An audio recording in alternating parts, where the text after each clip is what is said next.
ನಮಸ್ಕಾರ ವೀಕ್ಷಕರೇ, ಯುಟಿವಿ ನ್ಯೂಸ್ಗೆ ಸ್ವಾಗತ. ನಾನು ರೋಹಿತ್ ಪವಾರ್. ಸ್ವಾಗತ ಮಾಡುತ್ತಾ ಮೊನ್ನೆ 13 ತಾರೀಕು ನಡೆದಂಥ ಕಾಂಗ್ರೆಸ್ ಪಕ್ಷ ಕಚೇರಿ ನಡೆದಂಥ ಒಂದು ಘಟನೆ ಬಗ್ಗೆ ಇವತ್ತು ರಾಜ್ಯದ ಜನತೆಗೆ ಮತ್ತು ಕಾಂಗ್ರೆಸ್ ಪಕ್ಷ ಶಾಸಕರಿಗೆ ಕಾಂಗ್ರೆಸ್ ಪಕ್ಷ ಧುರೀಣರಿಗೆ ನಾನು ಕ್ಲಿಯರ್ ಮಾಡಲಿಕ್ಕೆ ಪತ್ರಿಕಾಗೋಷ್ಠಿಕರಿದ್ದೇನೆ.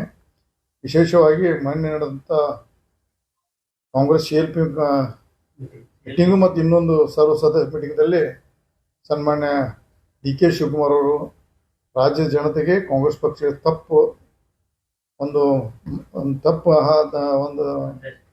ಸಂದೇಶ ಕೊಡ್ತಿದ್ರು. ಆ ಸಂದರ್ಭದಲ್ಲಿ ಸನ್ಮಾನ್ಯ ಸತೀಶ್ ಜಾರಕಿಹೊಳಿ ಅವರು ಮಧ್ಯಪ್ರವೇಶಿಸಿ ತಮ್ಮ ಮೈಕನ್ನು ತಗೊಂಡು ಅದ್ರ ಬಗ್ಗೆ ಕ್ಲಿಯರ್ ಅಲ್ಲೇ ಪಕ್ಷದ ವೇದಿಕೆಯಲ್ಲಿ ಹೇಳಿದ್ರಂತ ನಂಗೆ ಮಾಧ್ಯಮದಲ್ಲಿ ನೋಡಿದೆ. ಆದರೂ ಮಾಧ್ಯಮದಲ್ಲಿ ಬಂದಂಥ ಸುದ್ದಿಯನ್ನು ತಿಳಿದೆ. ನನ್ನ ಕಾಂಗ್ರೆಸ್ ಶಾಸಕ ಮಿತ್ರರಲ್ಲಿ ಫೋನ್ ಮುಖಾಂತರ ಸಂಪರ್ಕ ಮಾಡಿ ನಡೆದ ಘಟನೆ ಬಗ್ಗೆ ಕೂಲಂಕಷವಾಗಿ ಚರ್ಚಿಸಿ ಇವತ್ತು ಪತ್ರಿಕಾಗೋಷ್ಠಿ ಕರೆದೇನೆ. ಯಾಕಂದರೆ ಅಲ್ಲಿ ನನ್ನ ಹೆಸರು ಪ್ರಸ್ತಾವ ಆಯಿತು. ಅಲ್ಲಿ ಕಾಂಗ್ರೆಸ್ ಪಕ್ಷದ ಸಭೆಯಲ್ಲಿ ನನ್ನ ಅವಾಗ 13-18 ನಾನು ಕಾಂಗ್ರೆಸ್ ಪಕ್ಷ ಶಾಸಕಿದ್ದಾಗ ಸನ್ಮಾನ್ಯ ಪರಮೇಶ್ವರು ಕಾಂಗ್ರೆಸ್ ಪಕ್ಷ ಅಧ್ಯಕ್ಷರಿದ್ದರು. ರಾಜ್ಯದ ಮುಖ್ಯಮಂತ್ರಿಯಾಗಿ ಸಿದ್ದರಾಮಯ್ಯ ಅವರಿದ್ದರು. ಆ ಸಂದರ್ಭದಲ್ಲಿ ಬೆಳಗಾವಿ ಜಿಲ್ಲೆಯ ಕಾಂಗ್ರೆಸ್ ಪಕ್ಷ ಕಚೇರಿ ಕಟ್ಟಡಕ್ಕೋಸ್ಕರ ಒಂದು DK ಶಿವಕುಮಾರ್ ಅವರು ವೇದಿಕೆ ಮುಖಾಂತರ ದಿಲ್ಲಿಯ ನಾಯಕರು ಮತ್ತು ಕಾಂಗ್ರೆಸ್ ಪಕ್ಷದ ಎಲ್ಲ ಕಾಂಗ್ರೆಸ್ ಶಾಸಕರು ಮತ್ತು ಅಲ್ಲಿ ಮುಖಂಡರ ಮುಂದೆ ಈ ಕಟ್ಟಡ ಆಗಲಿಕ್ಕೆ ಶ್ರೀಮತಿ ಲಕ್ಷ್ಮೀ ಹೆಬ್ಬಾಳ್ಕರ್ ಕಾರಣ ಅಂತ ಒಂದು ಸಂದರ್ಭ ಪದೇ ಪದೇ ಹೇಳ್ತದೆ. ನನಗೆ ಮಾಹಿತಿ ಪ್ರಕಾರ ಮೊದಲೇ ಸರ್ವ ಸದಸ್ಯ ಸಭೆಯಲ್ಲಿ ಹೇಳಿದ್ರು ಸತೀಶ್ ಜಾರಕಿಹೊಳಿ ಗಪ್ ಕೂತರು. ಅವತ್ತು ಏನು ಚರ್ಚೆ ಗಪ್ ಕೂತು ಹಾಳಾಗಿ ಹೋಗಿ ಗಪ್ ಕೂತರು. ಎರಡನೇ ಬಾರಿಗೆ ಮತ್ತೊಂದು ಮೀಟಿಂಗ್ದಾಗ ಮತ್ತೆ ಅದೇ ಮಾಡಿದ್ರೆ ಸತೀಶ್ ಜಾರಕಿಹೊಳಿ ಎಲ್ಲಿಂದ ಸಿಟ್ಟು ಬದುಕೋತ ಅವ್ರಿಗೆ ಇವತ್ತು ಈ ಸಂದರ್ಭ ಧನ್ಯವಾದ ಹೇಳ್ತಾನೆ. ಅವರಿಗೆ ಒಂದು ವಿರೋಧ ಮಾಡೋ ಶಕ್ತಿ ದೇವ್ರ ಕೊಟ್ಟದ ಅಂತ ಮುಂದಿನ ಹಂತ ಕೊಳ್ಳ ದೇವರಲ್ಲಿ ಲಕ್ಷ್ಮೀ ತಾಯಲ್ಲಿ ಬಿಡ್ಕೋತೇನೆ. ಯಾಕಂದ್ರೆ ವಿರೋಧ ಮಾಡುವಂಥ ಶಕ್ತಿ ಇರಬೇಕು.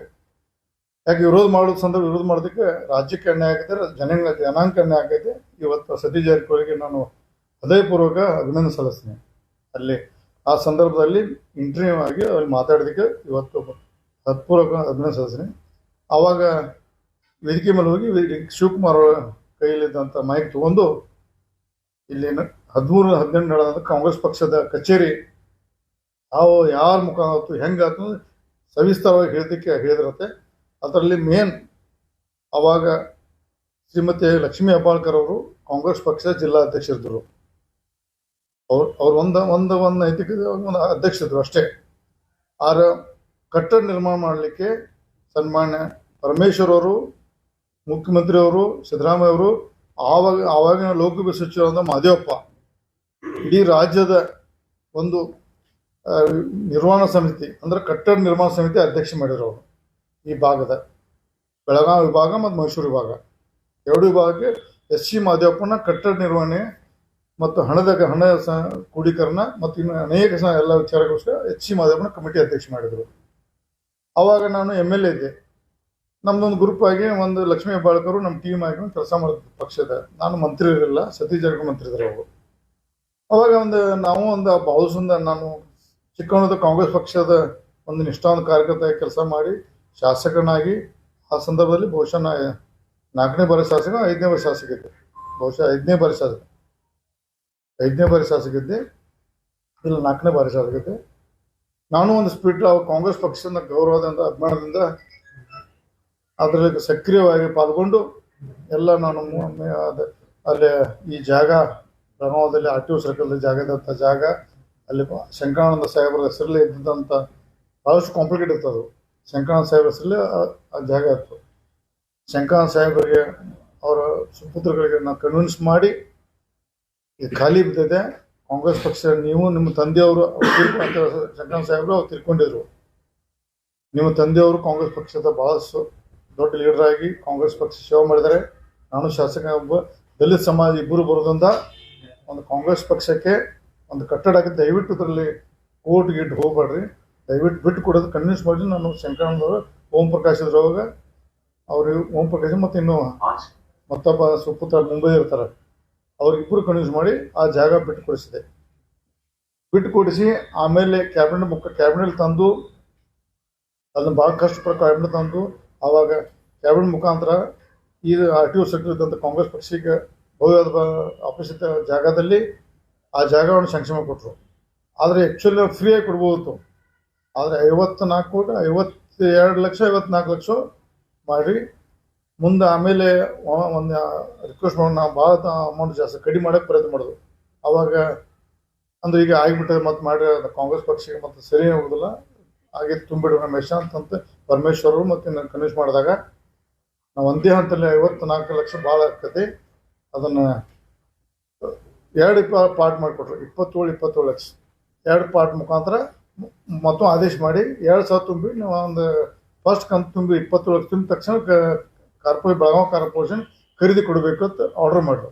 ನಾನೇ ಸ್ವತಃ ತಿರುಗಾಡಿ ಎಲ್ಲ ಆಫೀಸ್ ಮಾಡಿ ಮಾಡಿದೆ. 27 ಲಕ್ಷ ರೂಪಾಯಿ ನಾನು ತುಂಬಿದೆ, ಖರೀದಿ ಮಾಡಿಸಿದೆ ಸ್ವಂತ 27 ಲಕ್ಷ. ನಾನು ದಿಲ್ಲಿಯಲ್ಲಿದ್ದೆ, ಒಬ್ಬರ ಮುಖಾಂತರ ತುಂಬಿಸಿ ಆಮೇಲೆ ಅವ್ರು ನನಗೆ ಕೊಟ್ಟೆ. ಅದನ್ನೇ ಕೆಲವು ಒಬ್ಬರು ಹೆಸರು ಹಾಕಬಾರ್ದು, ಅದು ಕೊಟ್ಟು ತುಂಬಿಸಿ ಆಮೇಲೆ ಸಂದರ್ಭ ಖರೀದಾದ ನಂತರ ಭಾಳಷ್ಟು ನೆನಗು ತುಂಬಿತ್ತು, ಅದು ಬಿಲ್ಡಿಂಗ್ ಆಗಲಿಲ್ಲ. ಆಮೇಲೆ ಮುಂದಿನ ಹಂತದಲ್ಲಿ ನಾ ಮಂತ್ರಿ ಆದ ನಂತರ ಬೆಳಗಾವಿ ಜಿಲ್ಲಾ ಉಸ್ತುವಾರಿ ಆದ ನಂತರ ಮೊದಲು 1 ಕೋಟಿ ರೂಪಾಯಿ ಕೊಟ್ಟೆ ನಾನು. ಮತ್ತೆ 1,20,20 ಲಕ್ಷ ರೂಪಾಯಿ ಕೊಟ್ಟೆ ನಾನು ಖರೀದಿಗೆ ಮತ್ತು ಒಂದು ಕಟ್ಟಡ. ಆಮೇಲೆ ಭಾಳಷ್ಟು ಗೋಲ್ಮಾಲ್ ಆಗಿದೆ ಅದರಲ್ಲಿ. ಅದು ಯಾರು ಮಾಡಿದತ್ತೆ ನಾನು ಆಫ್ರಿಕಾ ಬಗ್ಗೆ ಹೇಳ್ತೀನಿ. ನಾನು ಅದರಲ್ಲಿ ತೊಗೊಂಡು ಈಗಿನ ನಾ ಕಟ್ಟಿದ ಇದು ತಟ್ಕೊಳ್ಳೋಂಥ ಜನ ಅದರ ದುಡ್ಡು ತೊಗೊಂಡು ಎಲ್ಲ ತಿಂದು ಗೋಲ್ಮಾಲ್ ಮಾಡಿದ್ದಾರೆ ಭಾಳಷ್ಟು. ಅದನ್ನು ಬೇಕಾದ್ರೆ ನಾನು ಆಮೇಲೆ ಮುಂದಿಂದ ಹೇಳ್ತೀನಿ ಯಾರು ಹೇಳೋದು. ಅದು ಒಂದು ಕಾಂಗ್ರೆಸ್ ಪಕ್ಷದ ಆಯಿತು. ಅದನ್ನು ನಾ ಮಾಡಿದಂಥ ಇವತ್ತು ಲಕ್ಷ್ಮೀ ವ್ಯಾಪಾರ ತಪ್ಪು. ಕಾಂಗ್ರೆಸ್ ಪಕ್ಷದ ಪ್ರತಿಯೊಬ್ಬ ಮಾಡಿ ನಾನು ಅದರ ಎಲ್ಲ ಶಾಸಕರ ಅವಾಗ ಯಾರೇ ಶಾಸಕರು ಎಲ್ಲ ಶಾಸಕರು 20-25 ಲಕ್ಷ ಎಲ್ಲ ಕೊಟ್ಟು ಕಟ್ಟಿದ್ದಾರೆ. ಲಕ್ಷ್ಮೀ ಹಬ್ಬಕ್ಕೆ ಎಷ್ಟು ಕೊಟ್ಟರೆ ಗೊತ್ತಿಲ್ಲ, ಅವ್ರು ಏನು ಹತ್ರ ಗೊತ್ತಿಲ್ಲ. ಅದನ್ನು ಇವತ್ತು ಆ ಕಟ್ಟಡ ನಿರ್ಮಾಣ ಆಗಿದ್ದಕ್ಕೆ ಸುಳ್ಳು ಪ್ರಚಾರ ಮಾಡಿ DK ಶಿವಕುಮಾರ್ ಅವರು ರಾಜ್ಯ ಜನತೆಗೆ ಕಾಂಗ್ರೆಸ್ ಪಕ್ಷಕ್ಕೆ ಮತ್ತು ರಾಜ್ಯ ಸುಳ್ಳು ಹೇಳ್ತಾರೆ. ಅದನ್ನು ನಾವು ಇವತ್ತು ಖಂಡನೆ ಮಾಡ್ತಾ ಅಂತ ಈ ಸಂದರ್ಭದಲ್ಲಿ ಇಚ್ಛೆ ಪಡ್ತೇನೆ.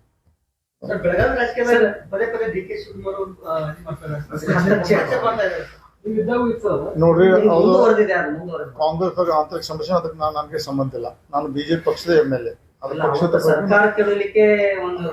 ಅದು ಮುಗಿದ ಅಧ್ಯಾಯ. ಇವತ್ತು ನಾನು BJP ಒಬ್ಬ ನಿಷ್ಠಾವಂತ ಶಾಸಕ, ನಿಷ್ಠಾವಂತ ಕಾರ್ಯಕ್ಕೆ ಕೆಲಸ ಮಾಡ್ತಾನೆ. ಅದ್ರ ಬಗ್ಗೆ ನೋ ಕಾಮೆಂಟ್ಸ್.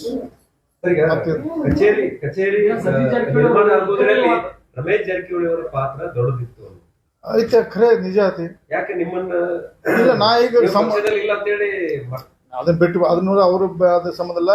ಅದು ಏನ ಗೊತ್ತಿಲ್ಲ. ನಾ ಪಕ್ಷ ಬಿಟ್ಟಿದ್ದೇನೆ. ನಾ BJP ಪಕ್ಷದ ಅದು ಸಹಿತ ಇವತ್ತು ಕಾರ್ಯಾಲಯ ಆಗ ಅದನ್ನು ಸಹಿತ ಜಾಗ ನಾನು ಓಡಾಡಿ ಮಾಡಿದೆ. ನಾನು ಸತೀಶ್ ಜಾರಕಿಹೊಳಿ ಅವ್ರ ಕೊಡುಗೆ ಏನ್ ಸರ್ ಅಲ್ಲಿ? ಯಾಕಂತಂದ್ರ ಈಗ ಕೆಲವರು ಇದು ತಗೋತಾ ಇದಾರೆ, ಸತೀಶ್ ಜಾರಕಿಹೊಳಿ ಏನಾದ್ರು ಕೊಡುಗೆ ಐತೆ ಇಲ್ಲ? ಅವ್ರು ಆಮೇಲೆ ಮುಂದಿನ ದಿನದಲ್ಲಿ ಅವ್ರ ಕೊಡುಗೆ ಇದೆ, ಇಲ್ಲ ಅನ್ನಕ್ಕೆ ಬರೋದಿಲ್ಲ. ನಾನು ಪಕ್ಷ ಬಿಟ್ಟ ನಂತರ ಆಮೇಲೆ ಕಟ್ಟಡ ಸ್ವಲ್ಪ ಅರ್ಧ ಆಗಿದೆ. ಮುಂದಿನ ದಿನದಲ್ಲಿ ಕೈ ಹಚ್ಚಿ ಪೂರ್ವ ಪ್ರಮಾಣ ಮಾಡಿ ಇವತ್ತು ನಿರ್ವಹಣೆಗೋಸ್ಕರ ಸಹಿತ ಅವ್ರು ಕಾಂಗ್ರೆಸ್ ಪಕ್ಷದ ಪ್ರತಿ ತಿಂಗಳು ನಡೆಸಲಿಕ್ಕೆ ದುಡ್ಡು ಕೊಡ್ತಾರೆ. ಅವ್ರು ನಡೆಸೋದು ನಾನು ಕೇಳಿದ್ದೀನಿ, ನಂಗೆ ಗೊತ್ತಿಲ್ಲ. ಅವರು ಅದರ ಕಾಂಗ್ರೆಸ್ ಪಕ್ಷ ಕಚೇರಿ ಪೂರ್ವ ಆಗಲಿಕ್ಕೆ ಮತ್ತು ಇವತ್ತು ನಿರ್ವಹಣೆ ಮಾಡಲಿಕ್ಕೆ ಅವ್ರದ್ದು ಕೈ ಇದೆ ಅಂತ ಇವತ್ತು ಸಂದರ್ಭ ಹೇಳಕ್ಕೆ ಇಚ್ಛೆ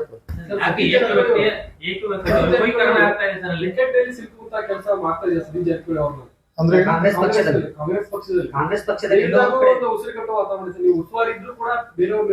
ನಾ ಬರಕ್ ಕೊಟ್ಟಿಲ್ಲ. ಯಾವ 10 DK ಶಿವಕುಮಾರ್ ಬರಕ್ ಕೊಟ್ಟಿಲ್ಲ. ಅವ್ನು ಅಲ್ಲೇ ಬ್ಲಾಕ್ ಮಾಡಿದಾನೆ, ಬರಕ್ ಕೊಟ್ಟಿಲ್ಲ. ನಾ ಉಸ್ತುವಾರಿದ್ದಾಗ DK ಎಂಟ್ರಿ ಕೊಟ್ಟಿಲ್ಲ. ಇಲ್ಲ, ನಮ್ಗೆ ಸಂಬಂಧ ಪಕ್ಷದ ಕಾಂಗ್ರೆಸ್ ಆಂತರಿಕ ಸಮಸ್ಯೆ. ನಾ ಕಾಂಗ್ರೆಸ್ ಪಕ್ಷ ಶಾಸಕ ಮಂತ್ರಿ ಬೆಳಗಾವಿ ಜಿಲ್ಲೆ ಉಸ್ತುವಾರಿದ್ದಾಗ ಅವ್ನು ಬರಕ್ ಕೊಟ್ಟಿಲ್ಲ. ಇಲ್ಲಿ ನಾ ಬರಕ್ ಕೊಟ್ಟಿಲ್ಲ. ನನ್ನ ಅಧಿಕಾರ ನಡೆಸಿದ್ದೀನಿ. ಬಟ್ ಸಾಮೂಹಿಕ ನಾಯಕತ್ವದಲ್ಲಿ ಬೆಳಗಾವಿ ಮಟ್ಟದಲ್ಲಿ DK ಶಿವಕುಮಾರ್ ಸಲಹೆ ಸೂಚನೆ ಸ್ವೀಕಾರ ಮಾಡಿದ್ದೀನಿ. ಬಟ್ ಬೆಳಗಾವಿ ಜಿಲ್ಲೆಯಲ್ಲಿ ಎಟ್ಟು ಕೊಟ್ಟಿಲ್ಲ. ಈಗ ನೀವು ಇನ್ನು ಮಂತ್ರಿ ಇದ್ದಾಗ 1 ಕೋಟಿ ರೂಪಾಯಿ ಕೊಟ್ಟಿದ್ರಿ. ಅದು ಯಾವ ಪ್ರಚಾರ ಬಯಸಿಲ್ಲ, ಯಾರಿಗೂ ಗೊತ್ತಿರಲಿಲ್ಲ. ಅದಕ್ಕೆ ನೀವು ಹೇಳ್ತಾ ಇದ್ರಿ ಅನಿವಾರ್ಯ ಬಂದು ಹೇಳ್ತಾನೆ 1 ಕೋಟಿ ರೂಪಾಯಿ ಕೊಟ್ಟಿದ್ದೀನಿ ಅಂತ. ಆ ರೀತಿ ಬೇರೆ ಕಾಂಗ್ರೆಸ್ ಶಾಸಕರು ಕೊಟ್ಟಿದ್ದಾರೆ. ತನಿಖೆ ಆಗ್ಬೇಕು, ಯಾರ್ಯಾರು ಅಟ್ಯಾಕ್ ಕೊಟ್ಟಾರು ಅದನ್ನ ಜಿಲ್ಲಾಧ್ಯಕ್ಷರ ಕಡೆ ಲೆಕ್ಕಪತ್ರ ಜಿಲ್ಲಾಧ್ಯಕ್ಷ ಅವರ ಸ್ವಂತ ಬರ್ಕೊಂಡು ಯಾರಿಗೂ ದೇವ್ರು ಅವರೇ ಲಕ್ಷ್ಮೀ ಅಧ್ಯಕ್ಷರು ಅವ್ರು ಏನ್ ಬರ್ಕೊಂತ ಇವ್ರಿಗೆ ಗೊತ್ತು. ನಾವ್ಯಾಕೆ ಒಂದು ಈಗ ನಿಮ್ ಕೈ ಅಧಿಕಾರ ಕೊಟ್ಟರೆ ನಿಮ್ ಕೈ ಚಂದ ಮಾಡೋದ ಬಿಟ್ಟದು ನಮ್ಗೆ. ಅದು ಯಾರು ಬರ್ಕೊಂಡ್ರೆ ಯಾರು ಬರ್ಬೋದು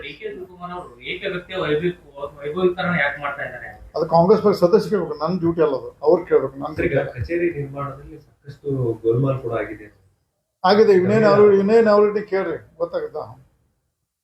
ಅವಾಗಿನ ಅಧ್ಯಕ್ಷರು ಮಾಡಿದ್ರಂತ. ಆಮೇಲೆ ಮುಂದಿನ ದಿನ ನೀವು ನಾವಲ್ಟಿ ಅದ ಅಧ್ಯಕ್ಷ, ಇವ್ರು ಏನೋ ಮೇಲೇನೋ ಆದ್ರೆ ಬೆಳಗ್ಗೆ ಅವಾಗ ವಿನಯ್ ನಾವಲ್ಟಿ ಯಾರೇ ಗೋಲ್ ಮಾಡೋದು ಅವ್ರಿಗೆ ಗೊತ್ತೈತೆ ನನಗೆ. ಅವ್ರ ಎಸ್ ಬಂದು ನನಗೆ ಹೇಳಿದಾರೆ, ಅದನ್ನ ಹೇಳಕ್ ಬರೋದಿಲ್ಲ. ಈಗ ಪಕ್ಷದ ಆಂತರಿಕ ಸಮಸ್ಯೆನ ಹೇಳಕ್ ಬರೋದು. ವಿನಯ್ ನಾವಲ್ಟಿ ಕೇಳಿ ಅವ್ರು ಎಷ್ಟು ಇಸ್ಕೊಂಡಾರ, ಖರ್ಚು ಹಾಕಿದ್ದು ಹೊಳ್ಳಿ ಎಷ್ಟು ಇಸ್ಕೊಂಡಾರ, ಎಷ್ಟು ಯಾಕೆ ಐಡಿ ತಗೊಂಡಾರ ಅದ್ರ ರೊಕ್ಕಾಗಲಿ ಅಲ್ಲಿ ಅವ್ರು ನಾವಲ್ಟಿ ವಿನಯ್ ನಾವಲ್ಟಿ ಕೇಳಿ ನಂಗೆ ಗೊತ್ತೈತೆ. ನನಗೆ ಹೇಳಿದಾರೆ ಹೆಸರುಗಳು, ನಾ ಹೇಳಂಗಿಲ್ಲ. ಕಾಂಗ್ರೆಸ್ ಕಚೇರಿ ನಿರ್ಮಾಣದ ರೊಕ್ಕದಲ್ಲೇ ಗಾಡಿ ತಗೊಂಡ್ರ ಚೈನಿ ಮಾಡಿದ ಅದನ್ನ ನಾವಲ್ಟಿ ಕೇರ್ ಹೇಳ್ತಾರ. ಮತ್ತೆ ಸರ್ ಇನ್ನೊಂದು ಕಟ್ತು ನಾವು ಅದನ್ನು ಕಟ್ತೀವಿ. ಸರ್ ಈಗ 30 ಗುಂಟೆ ಮಾಡಿದ 10 ಗುಂಟೆ ಮಾಡಿದ ಅದನ್ನ ತಪ್ಪವರು. ನಾ ಮಂತ್ರಿ ಇದ್ದಾಗ 30 ಗುಂಟೆ ಮಾಡಿಸಿದ್ದೆ, ಅದನ್ನು 30 ಗುಂಟೆ 10 ಗುಂಟೆ ಸಿಮೆಂಟ್ ಮಾಡೋದು ಅಂತ ಗೊತ್ತದೆ. ಅದನ್ನ 30 ಗುಂಟೆ ಮಾಡಿ ನನ್ನ ಪ್ಲಾನ್ ಬೇರೆ ಆಯ್ತಾವ. ನಮ್ಮ ಮಂತ್ರಿ ಇದ್ದೆ ರಾಜೇಗೌಡ, ಅದು ನನಗೂ ಬಿದ್ದ. ಅದು ಈಗ ಆಕೈತೆ ಕೇಳಿದ್ದೀನಿ, ಅದರೆಲ್ಲ ಹೆಚ್ಚು ಇನ್ವಾಲ್ವ್ಮೆಂಟ್ ಇಲ್ಲ. ಅದನ್ನು ಕಟ್ಟೋದ್ರೆ ನಾನು ಏನು ಕೊಡ್ಬೇಕು ನಾ ಕೊಡಕ್ಕೆ ಹೇಳಿದೆ. ಸರ್ ಈಗ ಡೈಲಿ ಭೇಟಿ ಕೊಟ್ಟಿದ್ರಿ. ಈಗ BS ಯಡಿಯೂರಪ್ಪ ರಾಜ್ಯ ಪ್ರವಾಸ ಮಾಡ್ತಾ ಇದ್ದಾರೆ, ರಾಜ್ಯ ಪ್ರವಾಸ ಮಾಡ್ತೀನಿ ಅಂತ ಹೇಳ್ಕೊಂಡಿದ್ದಾರೆ. ಏನ್ ಸರ್ ಇದು, ಏನ್ ನೀವು ಡೈಲಿ ನೋಡಿ, ನಮ್ಮ ಉದ್ದೇಶ ವಿಜೇಂದ್ರವನ್ನ ತೆಗಿಬೇಕಂತ ಹೋರಾಟ ನಡೆದು ನಿಜ, ಸುಳ್ಳು ಹಾಕೋದು. ಅದನ್ನ ಹೈಕಮಾಂಡ್ ಏನು ನಿರ್ಣಯ ಅದ್ರ ಬಗ್ಗೆ ನಾವು ಬದ್ಧತೆವೆ. ತೆಗಿತಾರೋ ಬಿಡ್ತಾರೋ ಹೈಕಮಾಂಡ್ ಗೊತ್ತು. ಆದ್ರೆ ಯಡಿಯೂರಪ್ಪನವ್ರ ಬಗ್ಗೆ ಪದೇ ಅದನ್ನ ಅವ್ರ ಬಗ್ಗೆ ಅಪಾರ ಗೌರವ ಇದೆ. ಅವರು ರಾಜ್ಯ ಪ್ರವಾಸ ಮಾಡೋದು ಸ್ವಾಗತ. ಅವ್ರು ಯಾಕೆ ಸ್ವಾಗತ ಟೂರ್ ಮಾಡೋದು ಒಂದು ಮೊದಲು ಕ್ಲಿಯರ್ ಮಾಡಕ್ಕೆ ಅವರು ಮಗನ ಭದ್ರ ಮಾಡಕ್ಕೆ ಹೇಳ್ತಾರೋ ಪಕ್ಷ ಭದ್ರ ಮಾಡೋದು ಅವ್ರು ಕ್ಲಿಯರ್ ಮಾಡಬೇಕು. ಪದೇ ಪ್ರತಿ ಹಂತದಲ್ಲಿ ಹೈಕಮಾಂಡನ್ನು ದಯವಿಟ್ಟು ನಿಮ್ಮ ಬಗ್ಗೆ ಗೌರವ ಇದಲ್ಲ ಯಡಿಯೂರಪ್ಪನವ್ರೆ, ನೀವು ಕೊನೆಯ ಹಂತದಲ್ಲಿ ಬಂದ್ರಿ, ಈಗ ವಯಸ್ಸಾಗಿದೆ, ನೀನು ಪಕ್ಷ ಎಲ್ಲ ಕೊಟ್ಟದೆ ನಿಮಗೆ. ಪಕ್ಷನ ಬ್ಲ್ಯಾಕ್ ಮಾಡಬೇಡಿ ದಯವಿಟ್ಟು. ನಿಮ್ಮ ಸಹಿತ ವಿಜೇಂದ್ರ ಬಂದ ನೀವು ಹಾಳಾಕ್ರಿ. ನಾನು ಮಾಧ್ಯಮ ಮುಖಾಂತರ ಮನವಿ ಮಾಡ್ಕೋತೀನಿ, ದಯವಿಟ್ಟು ಮಗನಾಗಿ ನೋಡ್ಬೇಡ್ರಿ. ಫೇಲ್ ಆದಂಥ ಅಧ್ಯಕ್ಷ ತಿಳ್ಕೊಂಡು ದಯವಿಟ್ಟು ಹೈಕಮಾಂಡ್ ಕನ್ವಿನ್ಸ್ ಮಾಡಿ ಹೊಸ ಅಧ್ಯಕ್ಷ ಮಾಡೋಕ್ಕೆ ನೀವು ಸಹಕಾರ ಕೊಡಿ. ನಿಮ್ಮ ಕೊಡುಗೆ ಭಾಳ ಇದೆ, ಅಪಾರದ ಕೊಡುಗೆ ಇದೆ. ವಿಜೇಂದ್ರ ಬೆನ್ನತ್ತೆ ನೀವು ಹಾಳಾಕ್ರಿ. ಈ ಸಂದರ್ಭ ಹೇಳಕ್ಕೆ ಇಚ್ಛಪಡ್ತಾರೆ. ನಾವು ಯಾರು ಬೇಕಾ ಮಾಡಿಲ್ಲ, ಯಾರು ಮಾಡಿ ಸ್ವಾಗತ ಇದೆ. ನಮಗೆ ಯಾರ ಹೆಸರು ಸ್ವಾಗತ ಮಾಡ್ತೆ. ಯಡಿಯೂರಪ್ಪನು ಮತ್ತೊಂದು ಸಲ ಹೇಳ್ತಾರಲ್ಲ, ರಾಜ್ ಟೂರ್ ಮಾಡಕ್ಕೆ ನಾವು ಸ್ವಾಗತ ಇದೆ. ಮಗನ ಕುರ್ಚಿ ಬದ್ದು ಮಾಡಕ್ಕೆ ಆಗಿದ್ರು, ಬ್ಲ್ಯಾಕ್ ಮಾಡಿದ್ರು, ಏನು ಪಕ್ಷ ಸಂಘಟನೆ ಮಾಡೋದು ಕ್ಲಿಯರ್ ಮಾಡಿ ಆಡಬೇಕು. ಈ ಸಂದರ್ಭ ಮತ್ತೊಂದು ಸಲ ಮಾಡಿ ಮಾಡ್ತೀವಿ. ಸಿಟಿ ರವಿ ಒಂದು ಪ್ರಕರಣ ಇತ್ತು, ಅದಕ್ಕೆ ತಾವು ಇಲ್ಲಿ ಪ್ರತಿಕ್ರಿಯೆ ಕೊಟ್ಟಿಲ್ಲ. ಇಲ್ಲ, ಅದು ಸಿಟಿ ರವಿ ಅವರ ಅಧ್ಯಾಯ ಕ್ಲೋಸ್ ಆಯ್ತು. ಅದನ್ನ ಹೇಳಿದ ಒಂದು ಹೇಳ್ತೀನಿ. ಸಿಟಿ ರವಿ ಅದು ಅವ್ರು ಅಂದದ್ದು ಶಬ್ದ ಬಗ್ಗೆ ನಂದು ತಕರಾರಿದೆ, ಅದಕ್ಕೆ ನಾನು ಸಹಮತಿ ಇಲ್ಲ. ಆ ಶಬ್ದಕ್ಕೆ ನಾ ಏನಂದಾರ ಗೊತ್ತಿಲ್ಲ. ಅವ್ರು ಹೇಳ್ತಾರೆ ಅವ್ರು ಅಂದಿಲ್ಲ ತರು ಅಂದಾರ್ದು, ಅವ್ರು ಅಂದಿದ್ರ ತಪ್ಪು. ಅದ್ರ ಬಗ್ಗೆ ನಾ ಆದರೆ ಒಂದು ನೋಡ್ರಿ, ರಾಜಕಾರಣದಲ್ಲಿ ಓವರ್ ಸೈಟಿಗೆ ಭಾಳ CM ಇಬ್ರಾಹಿಂ ಇಂದಿರಾ ಗಾಂಧಿ ಏನು ಬೇಕಾ ಮಾತಾಡಿದ್ರು. CM ಇಬ್ರಾಹಿಂ ನಡೆದಾಗ ಇಂದಿರಾ ಗಾಂಧಿ ಪ್ರಧಾನಮಂತ್ರಿದಾಗ CM ಇಬ್ರಾಹಿಂ ಪದೇ ಅವ್ರು ತೆಗೆದು ನೋಡಿ ಹಿಂದಿ ಕ್ಲಿಪಿಂಗ್ ನೋಡೋದು.